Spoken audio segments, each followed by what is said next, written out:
What if I told you that one of the biggest cancer risks in your kitchen isn't sugar, isn't processed food, and isn't fast food? It's something millions of people do every single day without thinking twice. You cook dinner, put the leftovers in the fridge, and the next day you heat them up. Seems harmless, right? But what if that second round of heat quietly changes the chemistry of your food, creating compounds scientists have linked to inflammation, DNA damage, and an increased risk of certain cancers? You won't taste it, you won't smell it, your microwave won't warn you. Today, we're uncovering 4 everyday foods that many people reheat without realizing what may actually be happening inside them. The fourth one surprises almost everyone because it's often considered one of the healthiest foods you can eat.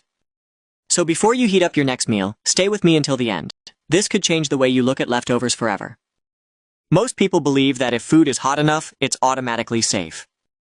Unfortunately, that's not always true. Scientists have studied what happens when food is cooked, stored in the refrigerator, and then heated again. In many cases, the second heating doesn't just warm the food, it triggers new chemical reactions. Some of those reactions produce substances linked to chronic inflammation, oxidative stress, and cellular damage.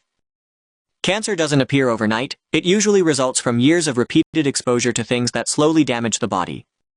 While smoking and pollution get most of the attention, everyday eating habits can play an important role too. That's why we're focusing on 4 common foods that deserve a little more attention before you put them back in the microwave. Let's start with the first one.